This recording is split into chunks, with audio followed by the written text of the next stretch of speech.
yang itu overbody ini juga noi, ini juga mundur kayak gini.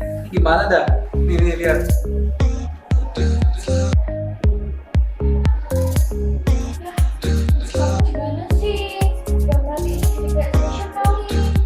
Hah? Segitiga exposure? Apaan tuh? Parah, nggak tahu elemen penting fotografi ya. Daripada bingung, mending kita cari solusinya di mana? Di sini. Itu.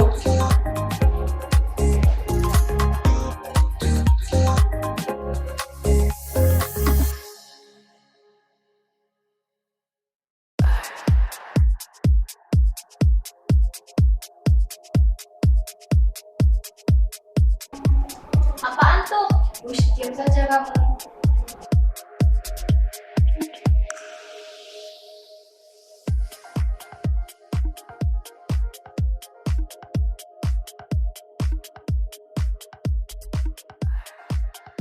Halo, apa kabar kalian semua?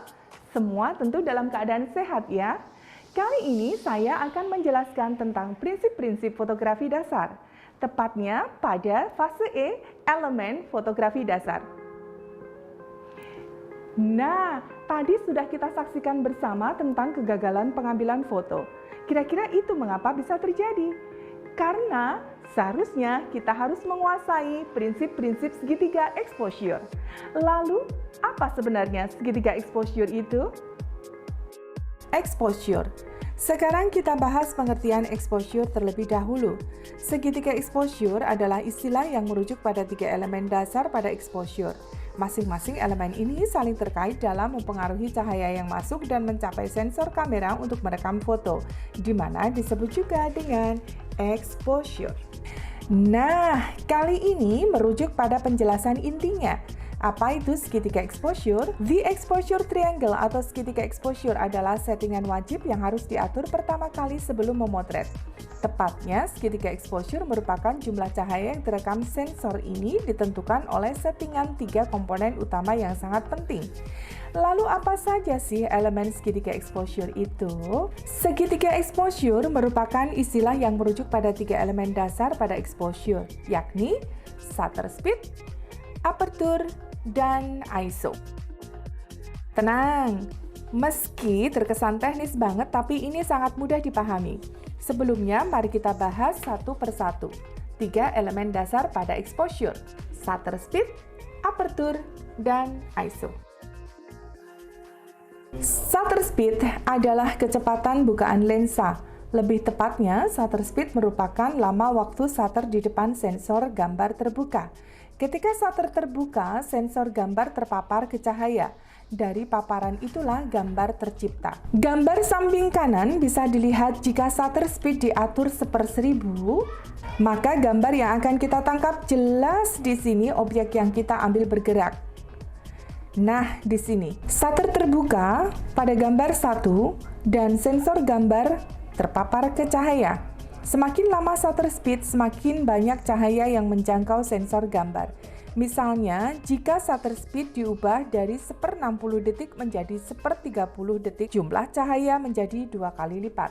Shutter speed harus diatur pertama karena tergantung dengan pergerakan objek yang akan kita potret. Apakah objeknya diam? Jika objek tersebut diam, maka bisa menggunakan shutter speed 1/60 sampai dengan 1/160. Dan jika objeknya bergerak, maka settingan shutter speed 1/250 sampai dengan 1/800. Misalkan nilai shutter speed 1/60, proses bukaan lensanya akan lebih cepat dibandingkan dengan nilai shutter speed 1/30. Dan jika shutter speed semakin cepat, cahaya yang masuk akan semakin sedikit, tapi kita bisa mengambil gambar dengan objek bergerak. Sedangkan jika shutter speed semakin lambat, cahaya yang masuk akan semakin banyak. Dengan begitu, gambar akan terlihat terang. Misalnya, jika mobil yang kamu bidik hanya berjalan di kecepatan yang lambat, maka settingan shutter speed 1/100 detik saja rasanya sudah cukup untuk membuat foto akan terlihat tidak blur. Akan tetapi, jika mobil tersebut berjalan ngebut, maka kamu perlu shutter speed setidaknya 1/500 detik, 1/1000 detik, atau bahkan lebih cepat lagi. Sekali lagi, tergantung daripada seberapa cepat pergerakan objek yang ingin kita foto tersebut. Di sini bisa kita lihat cara kerja shutter speed pada kamera DSLR. Fungsi shutter speed. Di sini ada 3 fungsi. Yang pertama, speed menangkap objek. Gunanya untuk pengaturan shutter speed yang benar bisa membuat Anda menangkap objek yang bergerak cepat dan membekukannya. Yang kedua, melembutkan objek. Misalnya adalah awan.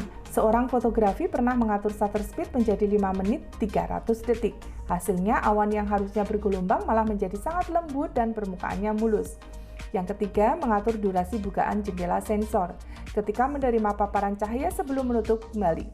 Semakin lama shutter speed terbuka, maka semakin banyak intensitas cahaya masuk ke dalam film atau sensor sehingga menghasilkan foto lebih terang.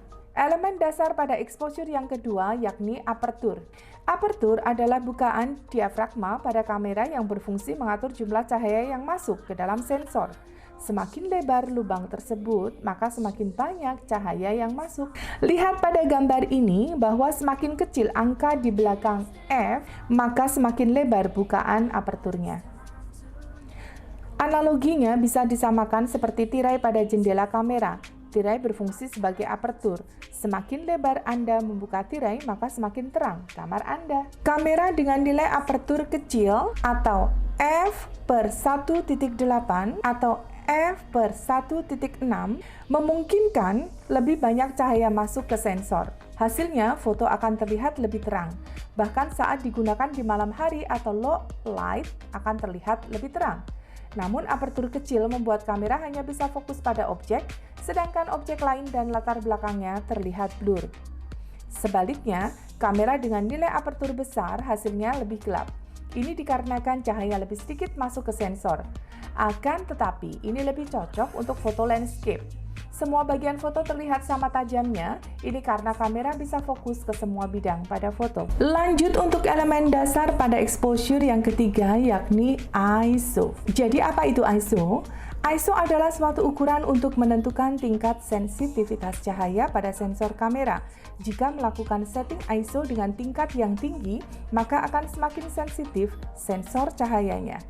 Anda hanya dapat menyesuaikan nilai ISO secara manual ketika kamera berada pada mode manual, dilambangkan dengan M.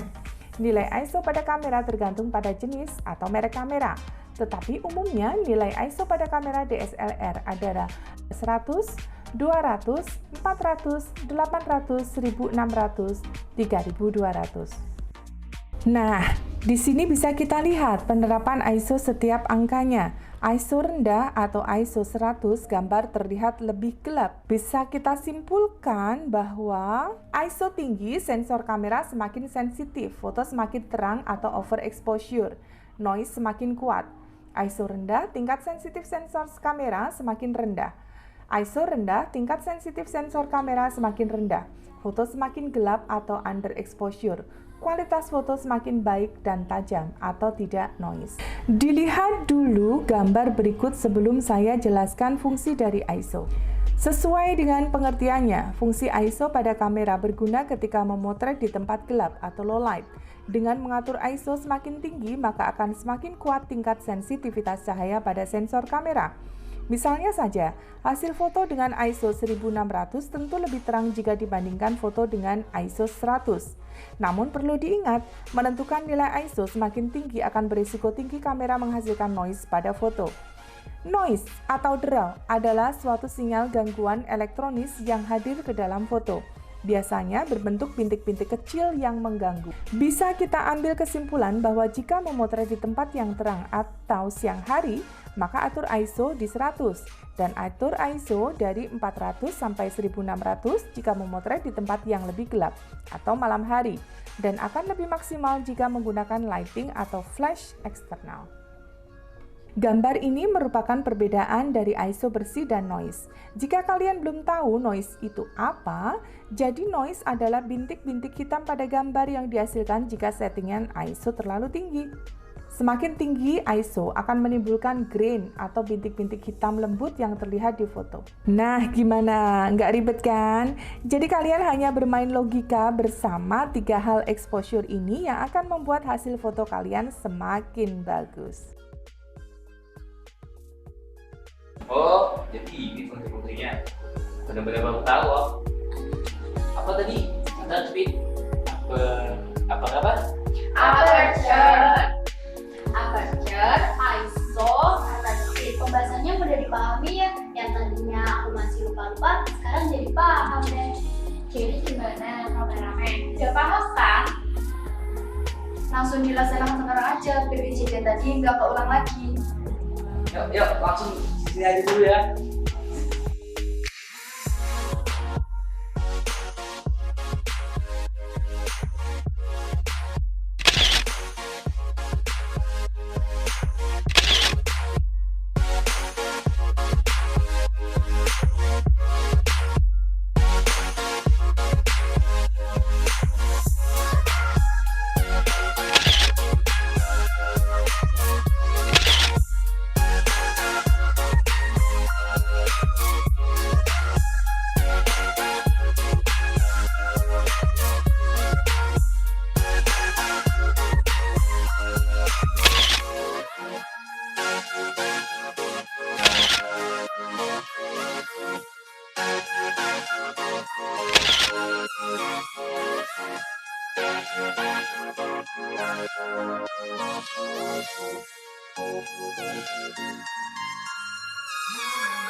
Nggak sabar banget ya.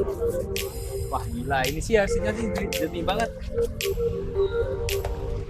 Wah, nggak nyangka banget benar-benar ternyata kayak itu penting ya untuk fotografi. Iya, jernih udah nggak nge-flare sama nge-blur juga loh.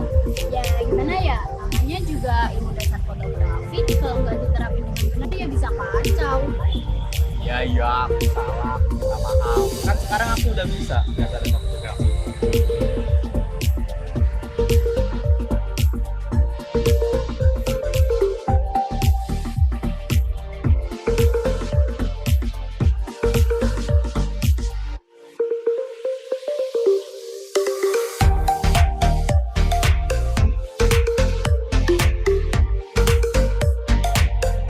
Ya, pada kali ini telah kita pelajari bersama tentang segitiga exposure.